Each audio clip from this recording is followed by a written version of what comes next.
सांसद केंद्रीय मंत्री श्रीमान गजेंद्र सिंह शेखावत जी,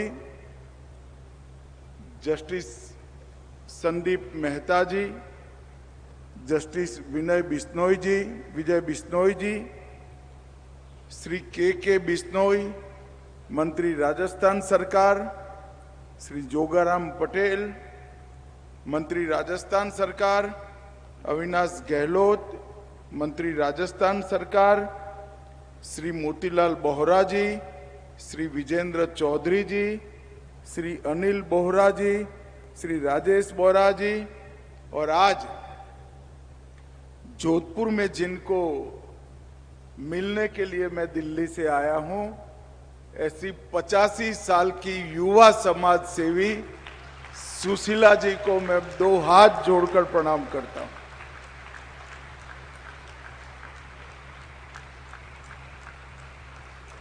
मुझे जब संदीप मेहता जी ने यहां आने का निमंत्रण भेजा तब, और जब अनिल बोहरा जी मुझे मिलने आए निमंत्रण देने तब, दोनों समय मुझे मालूम नहीं था कि मैं कितने बड़े काम में सम्मिलित होने जा रहा हूं और कितने बड़ी व्यक्ति से मिलने जा रहा हूं। मगर 2 दिन पहले जब मैंने कार्यक्रम की डिटेल देखी, सुशीला बोहरा जी के जीवन की अनथक सेवा की प्रवृत्तियों की जानकारी पड़ी, तब मुझे मालूम पड़ा कि मैंने काफी देर कर दी इस संस्था में आने में, मुझे बहुत समय पहले आना चाहिए। मित्रों, हम सब भारत के लोग ईश्वर में श्रद्धा रखते हैं। कर्म के सिद्धांत को कमोबेश अपने अपने धर्म के अनुसार मानते भी हैं। हमारे जीवन में सुख दुख, उसका नियंत्रण हमारे हाथ में नहीं होता है। वो एक प्रकार से कर्म से बंधकर ईश्वर के हाथ में ये न्यायिक प्रक्रिया रखी हुई है।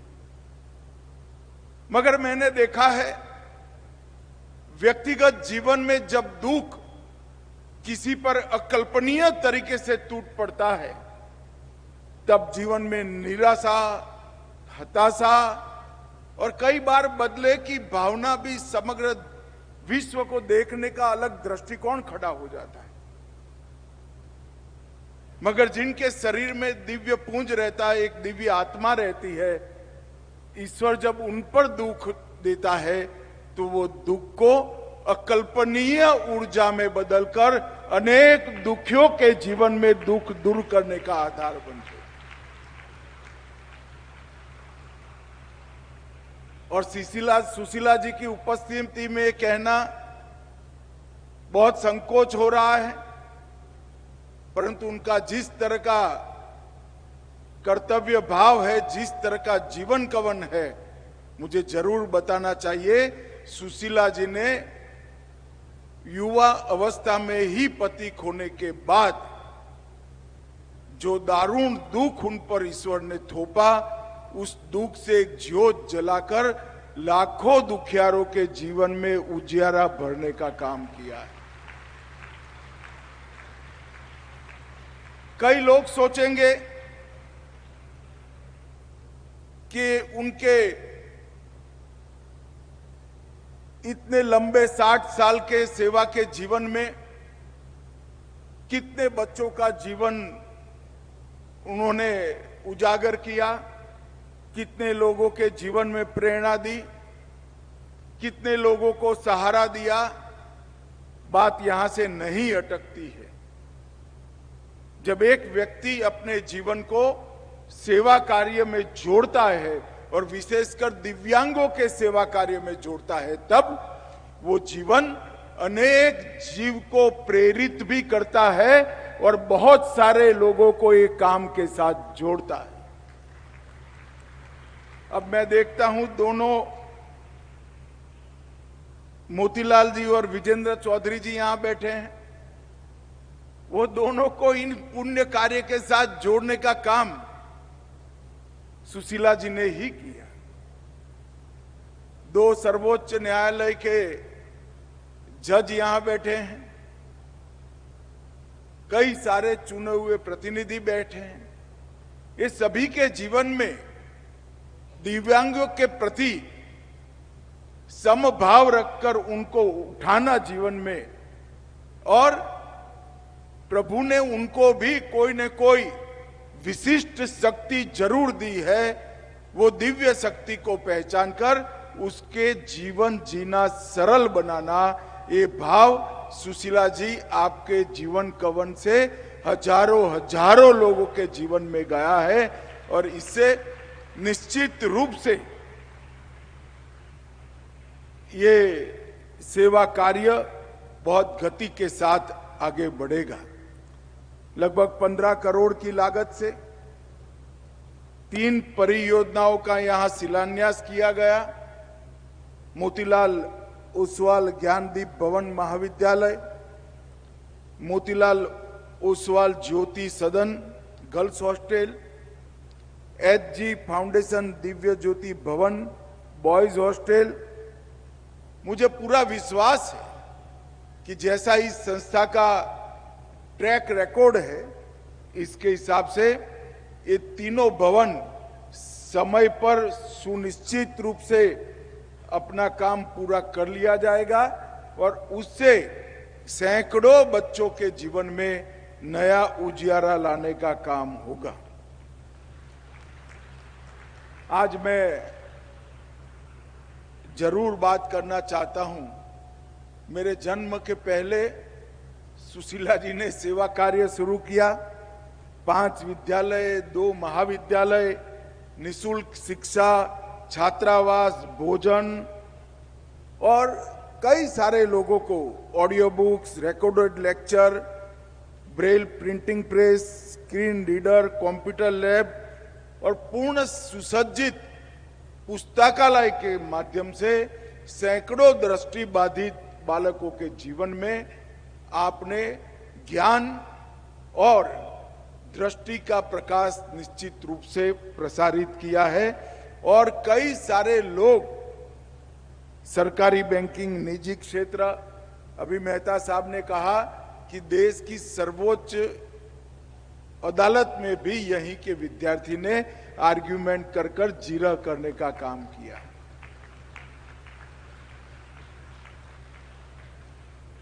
अंधेरा कितना भी घनघोर हो, मगर एक दीप एक कोने में कोई प्रज्वलित करता है तो पूरे अंधकार के क्षेत्र में उजियारा प्रसारित करता है। हमारे समाज के सामने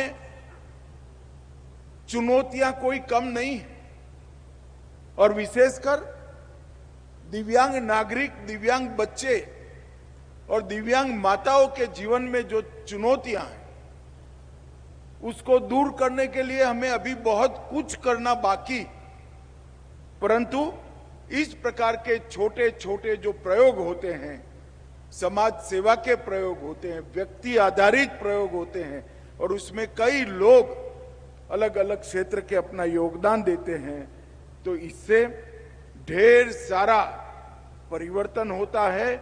और निश्चित ही रूप से एक दिन इस देश के सभी दिव्यांगों के लिए हम अच्छा जीवन और एक अच्छी कैरियर का सुनिश्चितता कर पाएंगे। पारसमल बोहरा नेत्रहीन महाविद्यालय लगभग 2022 से राजस्थान का पहला नेत्रहीन विद्यालय बना, और जब समाज में दिव्यांगों को दया की जगह दिव्यता का प्रतीक मानने की शुरुआत होती है, तब सच अर्थ में दिव्यांगजनों के लिए काम होता है।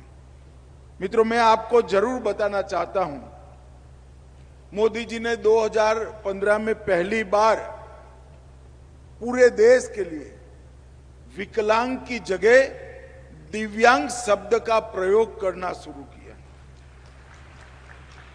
ये 2 शब्द ही द्योतक है कि प्रधानमंत्री जी के एक ही फैसले से पूरे भारत की जनता, सभी राज्य सरकार और केंद्र सरकार, ये सभी का दिव्यांगजनों को देखने का नजरिया बदला है। मैं आज भी वो वक्तव्य नहीं भूल पाता। उन्होंने कहा था कि ईश्वर किसी को भी कुछ चीज नहीं देता है तो उसको सरवाइव करने के लिए कुछ चीज विशेष देता है, वे दिव्य होती है। और वो दिव्य चीज को ढूंढना और इसके आधार पर ये दिव्यांग अपना जीवन राष्ट्र निर्माण में जोड़ सके, अपने जीवन को भी आगे बढ़ा सके, ऐसी व्यवस्था करने का जिम्मेदारी समाज का है।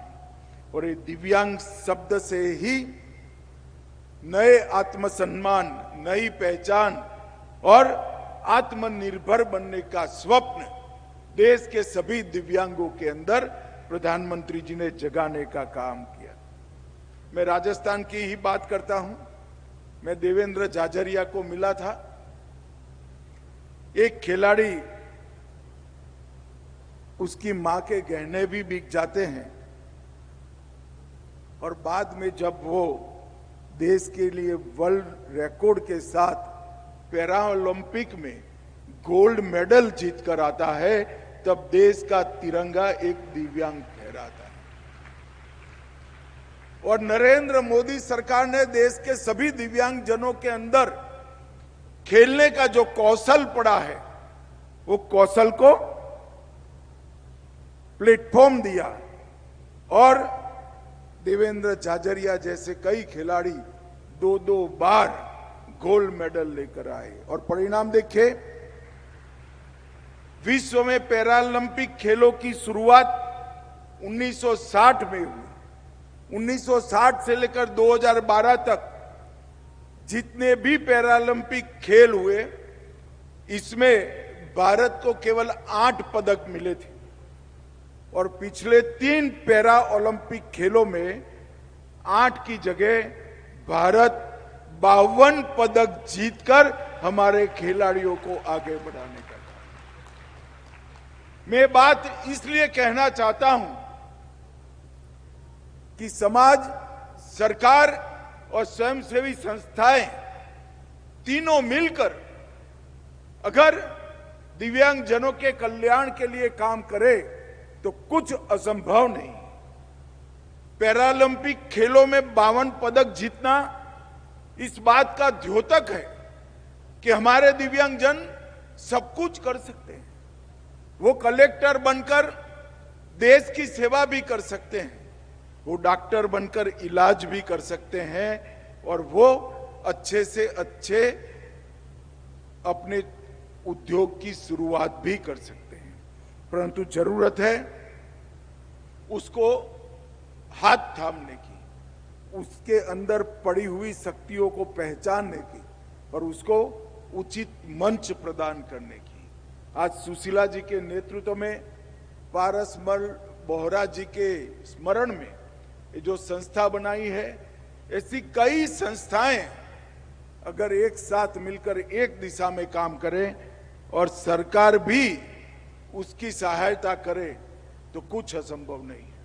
और नरेंद्र मोदी जी ने दिव्यजन सशक्तिकरण विभाग जो है, उसके बजट को 338 करोड़ बजट 2014 में था, इसको आज 1313 करोड़ तक पहुंचाने का काम किया है और ढेर सारी सुविधाएं दिव्यांगों के लिए बनाने का काम किया है। सुगम्य भारत अभियान, किसी भी दिव्यांग को किसी भी सरकारी कचहरी में जाना है, लघुता ग्रंथि की अनुभूति नहीं होनी चाहिए। 1314 भारत सरकार के भवनों में 563 करोड़ रुपया खर्च कर दिव्यांगों के लिए उसको सुगम्य बनाया गया, वो सरलता से जा पाए ऐसी व्यवस्था की। और इसके अलावे इनिशिएटिव लेकर और 1748 इमारतों को सुगम्य बनाने का काम किया। 35 अंतर्राष्ट्रीय हवाई अड्डे और 55 घरेलू हवाई अड्डे को दिव्यांग जनों के लिए सुगम्य बनाने का काम किया और कृत्रिम अंग देने की बात में सारे रिकॉर्ड तोड़ दिए हैं। लगभग 31 लाख लोगों को मोदी जी प्रधानमंत्री बने उसके पहले 75 साल में सिर्फ 7 लाख लोगों को सरकार ने, भारत सरकार ने कृत्रिम यंत्र और अंग दिए थे। अब ये 10 साल में 7 लाख लोगों के सामने 31 लाख लोगों को 18,000 शिविर लगाकर कृत्रिम सहायता अंग देने का काम किया है। इससे ढेर सारे दिव्यांग जनों को अपना जीवन सुचारू रूप से व्यतीत करने का मौका मिला है और लगभग 10 गिनीज वर्ल्ड रिकॉर्ड बनाए हैं। उसमें से 8 गिनीज वर्ल्ड रिकॉर्ड भारत ने ही अपने रिकॉर्ड तोड़कर आगे बढ़ाया है। ये बहुत बड़ी उपलब्धि है मित्रों। और इसके साथ सुशीला जी की तरह इस प्रकार की संस्थाएं अगर साथ में आती है तो ये ताकत अनेक गुना बढ़ जाती है। सुशीला जी ने यहाँ यूनिवर्सिटी के लिए हम सब लोगों को निवेदन किया कि इसकी घोषणा कर दो। मुझे मंच पर भी बताया, मेरे कान में बताया, मगर मैं सुशीला जी की उत्कंठता दिव्यांगों की सेवा करने की समझ सकता हूं, मगर मेरी सरकार, भाजपा सरकार, मोदी